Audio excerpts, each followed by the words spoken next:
সেই ভোটের যারা সাহায্যকারী ডিসিএসপি ছিল তারা এখন কোথায়? তাদেরকে পানিশমেন্ট দিয়ে সাসপেন্ড করা হয়েছে, তাদেরকে বিচারের মুখোমুখি করা হচ্ছে।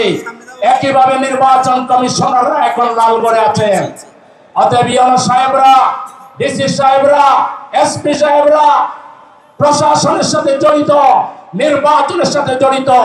প্রশাসনের কোন কর্মকর্তা যদি কোন দলের দিকে আনুগত্য প্রদর্শন করেন, আপনাদের ভবিষ্যৎ ওই নির্বাচন কমিশনার আর ডিসিএসপিদের চাইতেও ভয়াবহ খারাপ আপনাদের জন্য। সেজন্য সবাইকে সিধা হয়ে সোজা পথে, জন আকাঙ্ক্ষা বাস্তবায়নের পথে জনগণ সুষ্ঠুভাবে ভোট দিতে চায়। এই ভোটের পথে কোনো বাধা আমরা মানব না, কোনো বাধা তৈরি করতে আমরা দেব না। প্রয়োজনে বুকের তাজা রক্ত দিয়ে আমাদের প্রিয় দেশের সম্মান এবং মর্যাদা আমরা রক্ষা করব।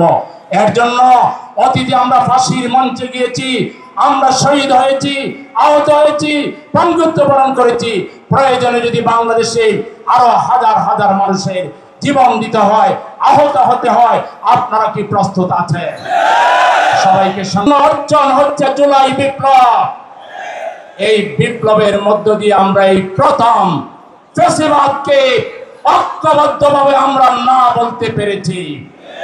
কিন্তু দুর্ভাগ্যজনকভাবে এই বিপ্লবের চেতনাকে ধরে রেখে ঐক্যবদ্ধভাবে বাংলাদেশকে এগিয়ে নিয়ে যাওয়ার জন্য রাজনৈতিক দলগুলোর যে ধরনের পজিটিভ রাজনীতি করার দরকার ছিল, আমরা অনেকের ক্ষেত্রে সেটা দেখছি না। অনেকে দ্রুত নির্বাচন চান, কিন্তু সংস্কারে দ্রুত সহযোগিতা করেন না। জনগণের দাবিকে তারা তোয়াক্কা করেন না। আমরা পরিষ্কার বলতে চাই, আমরা যেহেতু রাজনীতি করি, কোথায় কি নাড়াচাড়া হচ্ছে এর খবর আমাদের কাছেও আছে। আবারও যদি দেশ বিরোধী ষড়যন্ত্র করা হয়, জুলাই শহীদদের উত্তরসূরি, তাদের পরিবারবর্গ, জুলাই যুদ্ধে 40,000 আহত আমাদের সেনানায়ক এবং জামাতে ইসলামী সহ বাংলাদেশের দেশপ্রেমিক তৌহিদি জনতা আবার এমন একটা চাকরি দিবে, ওই দালালরা বাংলার এই পারে আর থাকতে পারবে না।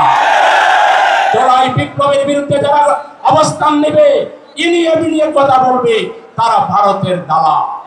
তারা রয়ে গেছেন যারা 14 দলকে, আওয়ামী লীগকে রক্ষা করার কথা ইনিয়ে বিনিয়ে বলে, তারা ভারতের দালাল।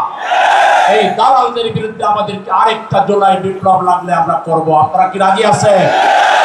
প্রয়োজনে বুকের তাজা রক্ত ঢেলে দিয়ে আমাদের দেশের স্বাধীনতা, সার্বভৌমত্বকে আমরা অক্ষুণ্ণ রাখবো ইনশাআল্লাহ। আরেকটা কথা বলে শেষ করছি, নির্বাচনের লেভেল প্লেইং ফিল্ড লাগবে। তারও আগে জুলাই সনদকে সাংবিধানিক ভিত্তি দিয়ে গণভোট করতে হবে। সেই গণভোট 15ই নভেম্বরের ভিতরে শেষ করতে হবে। আগামী ফেব্রুয়ারিতে দেশে নির্বাচন হতে হবে।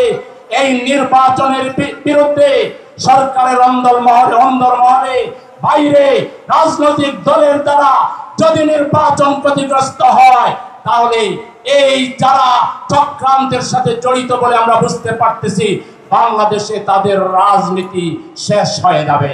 তারা রাজনৈতিকভাবে এতিম হয়ে যাবে, দেউলিয়া হয়ে যাবে। আরেকটা কথা প্রশাসনের বাইরের উদ্দেশ্যে বলে শেষ করতে চাই।